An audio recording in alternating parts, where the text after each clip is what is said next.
On today's show, Sam Vecenie from The Athletic is back, and we are getting right into his wheelhouse today. We actually have multiple guests, and you have to watch on YouTube to know what I'm talking about. Andre Jackson Jr., Chris Livingston, Amari Moore. We're going to break down what Sam saw pre-draft, what we could potentially expect this season, and the Bucks appear to have changed strategy over the offseason in a fascinating twist. Let's talk about it. You are Locked On Bucks, your daily Milwaukee Bucks podcast, part of the Locked On Podcast Network, your team every day. You are Locked On Bucks. My name's Kane Pittman. You can see and hear me on this show Monday to Friday, and also find my work over at ESPN. Joining me once again from The Athletic and the host of the Game Theory podcast, my good friend Sam Vecenie, for today's episode that we appreciate everyone jumping on board as always, and particularly the everydayers, the Monday to Friday listeners of Locked On Bucks right through the offseason. That's some real sicko stuff. But you're big Bucks fans, which means that you're very excited about the draftees. So if you haven't done so yet, subscribe, drop a like, comment, rate, review. All those things are free to do, and it helps the show continue to grow, which we absolutely appreciate. Sam, it's always a pleasure to have some time with you, and we are going to be talking about the NBA draft. This is right in your wheelhouse. Now, please tell me, after the amount of hours and words that you've put together for the draft, are you at least here in early August having some time to relax? Yeah, you and I are going out to get a beer this week. Like, it's going to be great. Right. I feel much better about where I'm at now than I did pre-draft. But no, it's all good. Like, once I got back from Vegas, after I got over the terrible sinus infection that I got from breathing awful hotel recycled air, yeah. It's been really, really nice, and I feel so much better about being back here and being able to relax a little bit. It's nice. We are going to talk about the draft, and before we talk about the names that the Bucks took, and I've been reading through your draft guides and your pre-draft analysis for these players that the Bucks did take. There was so much talk pre-draft about Milwaukee trading. Now, would they trade into the late first round? Would they trade into that 30 to 40 range, which they ultimately ended up doing? The strategy for the Bucks, whether it was trying to pick up another young player and the roster build in general with all these guys on the main roster, Amari Moore, a two-way player, but AJ Green on the main roster as well. It feels like there's been a little bit of a strategy shift from the Bucks, more big picture and more broadly. What did you notice from the way the Bucks tried to attack this draft as a contending team with, let's face it, very little assets? Yeah, I thought it was really interesting. So first and foremost, I'm always in favor of a team buying draft picks and just using the money at their disposal that they have to be able to do that, or using draft picks to be able to do that. We have another visitor apparently now. There's a tail in the photo. There's animals everywhere. There are animals everywhere in this house. So I think that I'm always in favor of that, because I think that you can always get second round picks by selling players if you have to, right?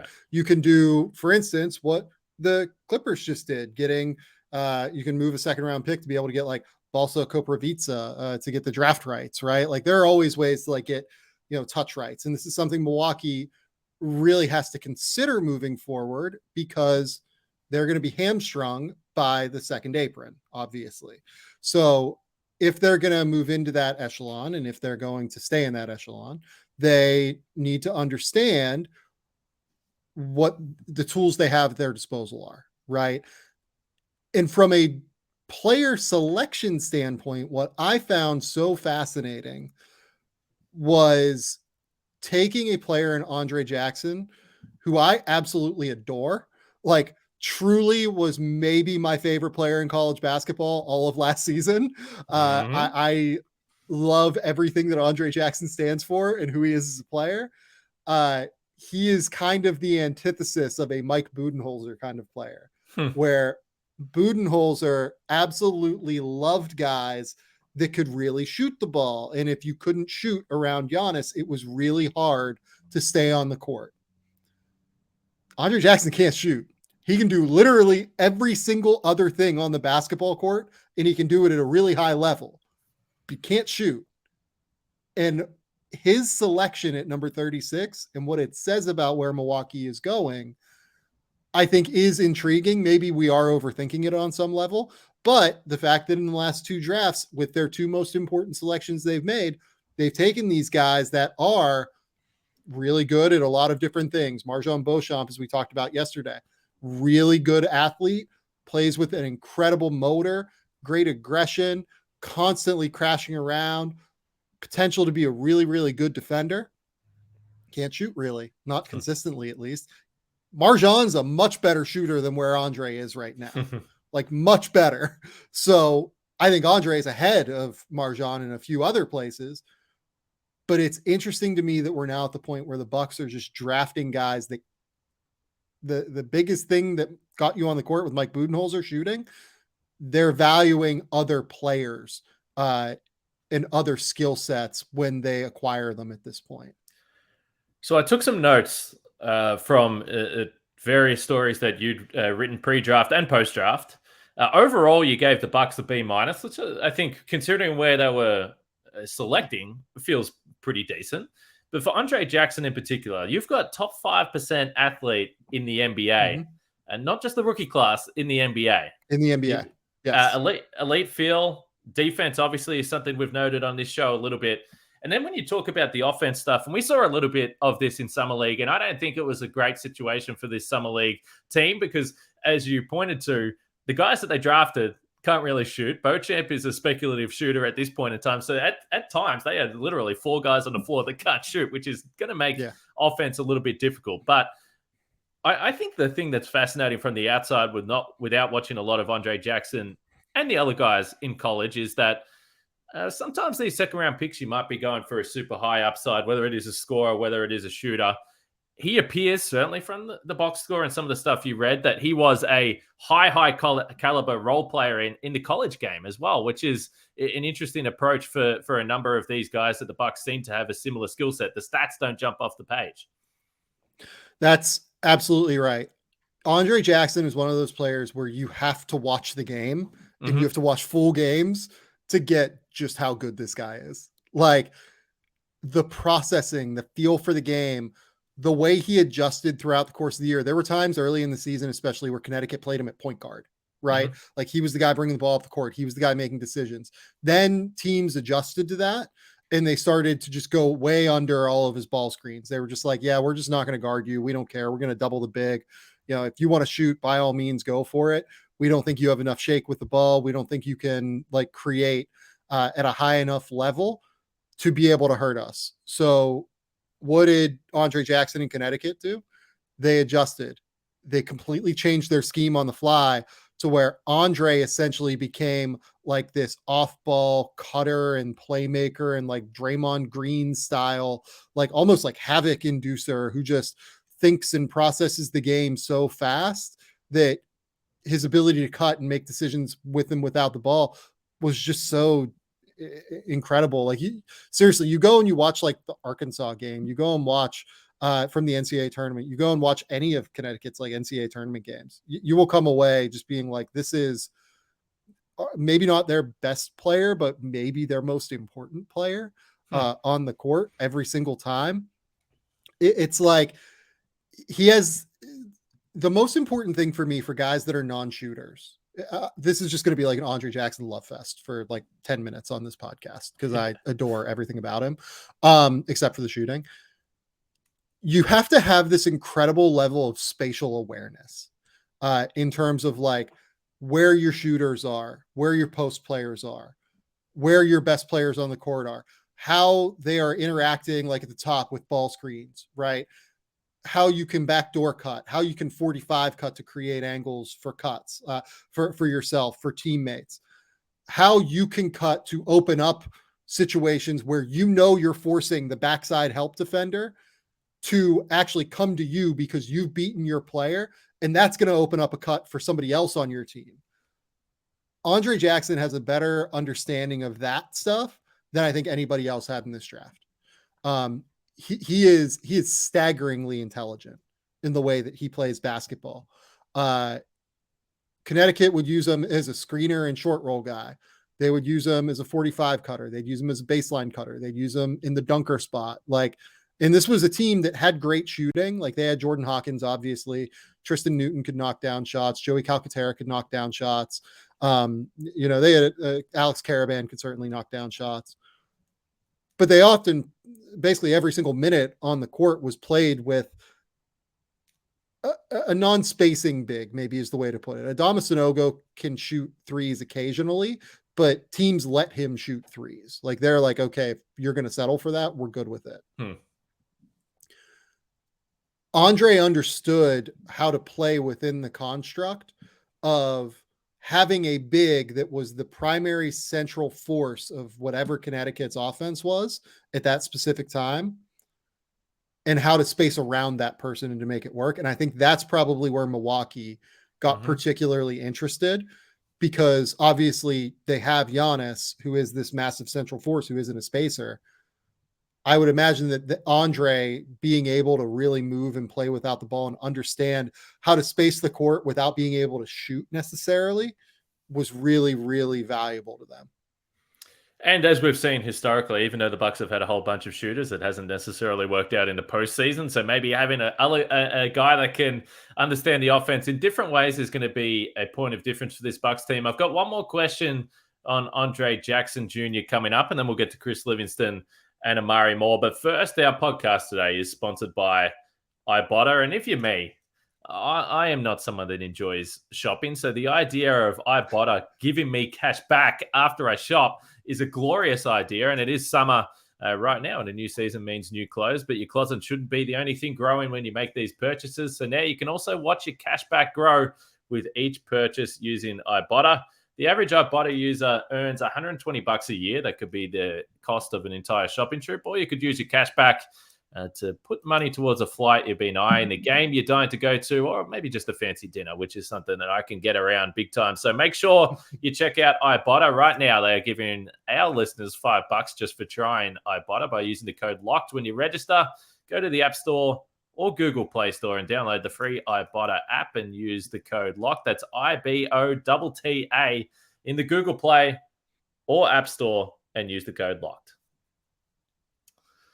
All right, we're going to keep rolling with Sam here on the Bucks draftees. Later on this week, we're going to be talking a little bit of Greek national team. And I'm not sure whether Giannis is going to be there at the World Cup, but there'll still be some familiar names. So we're going to catch up with everything going on the Greek national team. Make sure you check that out on Locked On Bucks. So my question for you, Sam, on Andre Jackson Jr. Now, everyone listening to this podcast, every Bucks fan is getting really excited about how much you love this man. I'm going to tell you that right now.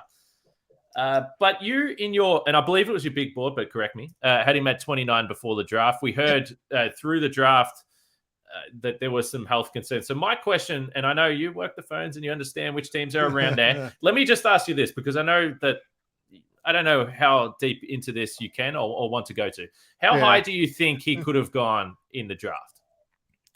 Right around where I had him, 29, 27, something like that. It wouldn't have been like drastically higher than where he actually went.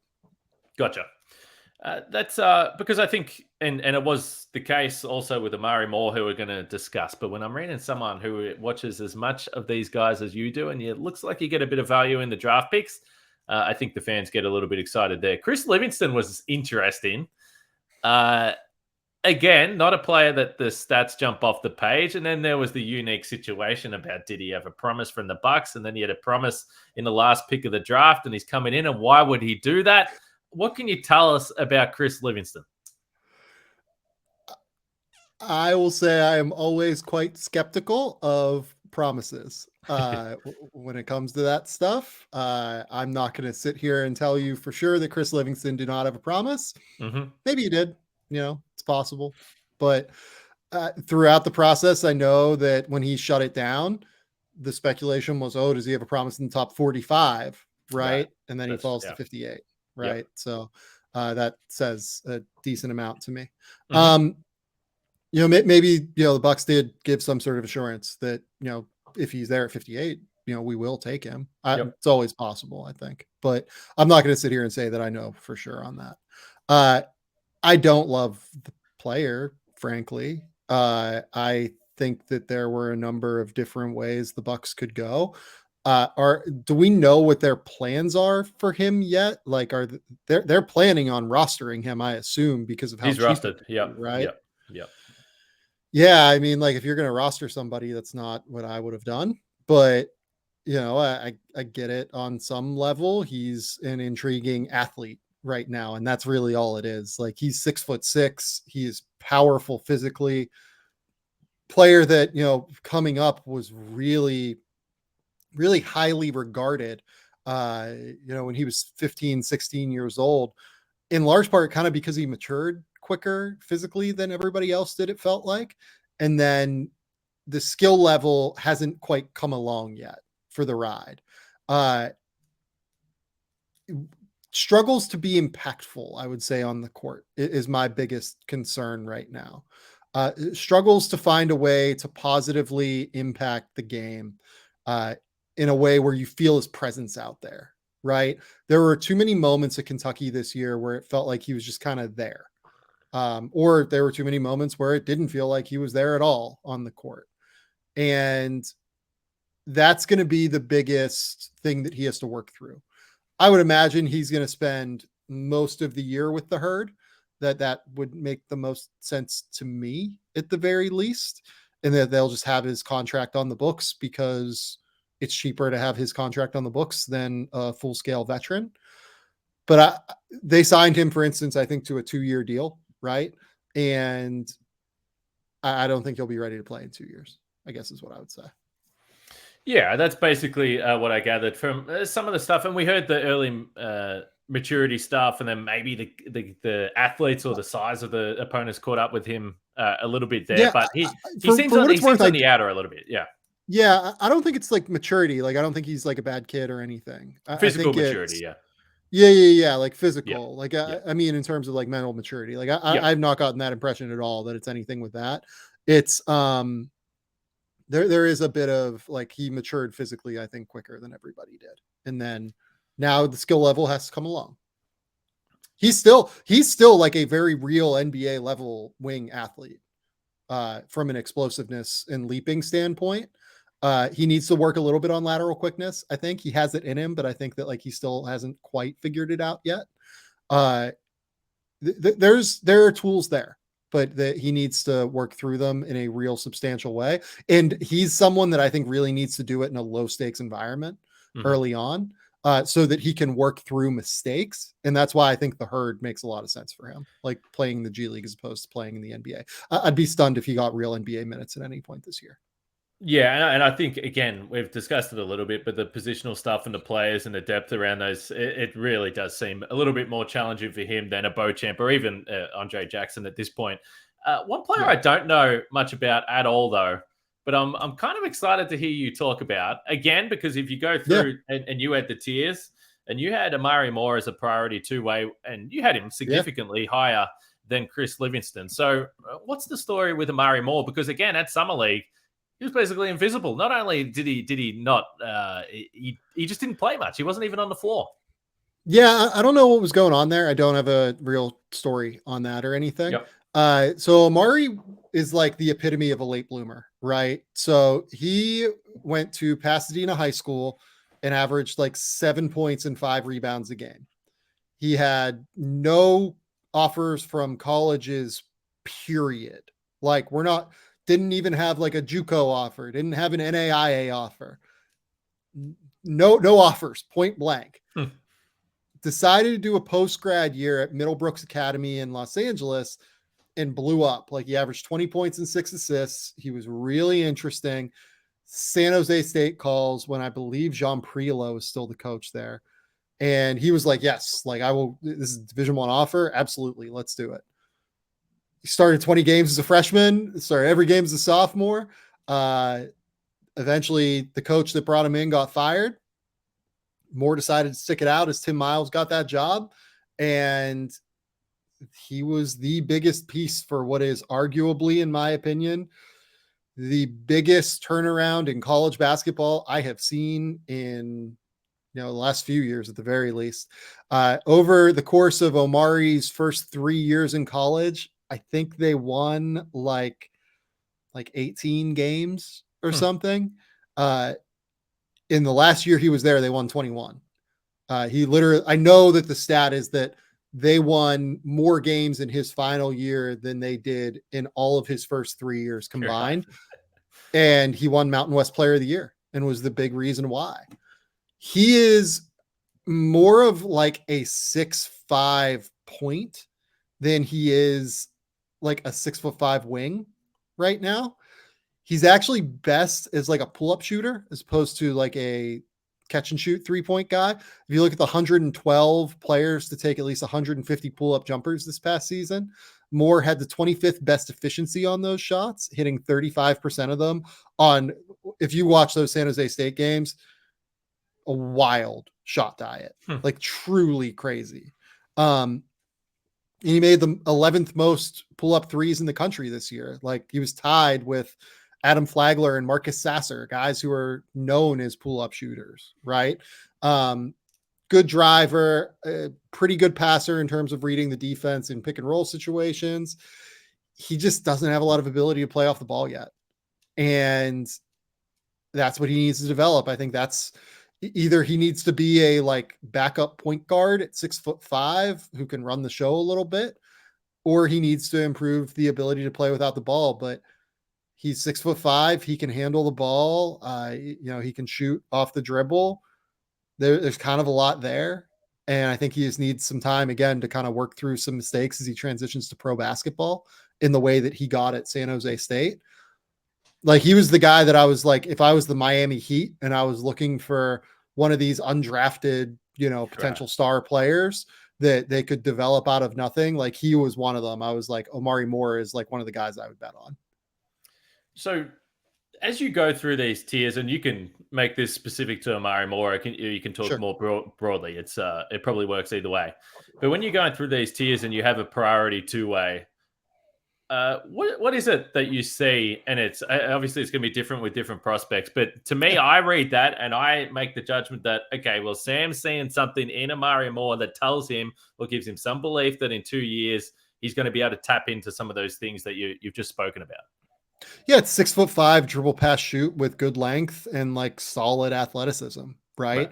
The ability to play on the ball, the comfort level to make passing reads, the ability to dribble. Like, we talked a lot about like Marjon Beauchamp yesterday, right? Like Omari's ball skills are better than Marjon's are right now. The thing is that Marjon knows how to play off the ball and has developed that ability to play off the ball. And frankly, when you're trying to develop into an NBA player, that's a more valuable skill set to have because it allows you to get on the court with star players. And as we know now in the NBA, there are star players galore everywhere. So many players average 20 points per game now. So Omari needs to develop that game off the ball. But the thing is that when those guys develop off the ball, the guys that have real touch, the guys that have comfort level playing with the ball in their hands, they tend to blossom in a real substantial way. Look at somebody like the best example of this is kind of Caleb Martin with the Miami Heat. Like Caleb was, I mean, like, I don't want to be like, he was kind of like the black hole of basketball, like at Nevada and at NC State when he was there. It was all centered around his ability to score. And then his twin, Cody, was like the point guard and the great defender who did a lot of the dirty work stuff, right? But Caleb always had the touch and had the dribble pass shoot ability. It was just that he needed to take those couple of years in the NBA system and in the G League to learn how to play off the ball and be effective in that way. I think Omari has similar skills that, if developed right, and if he can overcome the hurdles of being a professional and struggling early on, as many of these guys do, I think there are a lot of tools there that could allow him to be successful. So I mentioned at the top, this is the last one on the draft. It's a B- you had. So obviously, as you discussed, maybe you would have gone down a different path with the Livingston pick. But again, the Bucks they're not the most desirable draft picks, pick 36, 58, and then an undrafted Amari Moore. Yeah. But it does seem that there's a genuine cautious optimism that they got some interesting guys. Again, as we discussed, challenging on a contending team. Yeah, I think that where I'm struggling with it is going back to what we talked about at the top, right? Like, I want to know more about what they're trying to build and like the players that they're selecting and for what role. What does Griffin want to do with this team? Because I think that's a big unknown. That's exactly right. Like, is he just going to run back the Bud scheme offensively and hopefully trying to make some different ideas defensively, right? Or is he going to bring in more off-ball movement? Is he going to bring in more passing and cutting and playmaking than what we saw at times under Bud? Like, I don't know. I don't know the answer to that. And I think that's where I struggle with this, because what we've seen from the Bucks in the Giannis era is that they have succeeded in a very specific way. And now they're drafting players that don't necessarily fit into that way that they have specifically succeeded. And that's okay if they have a separate plan, but I would like to see it first and understand a little bit more about what it looks like.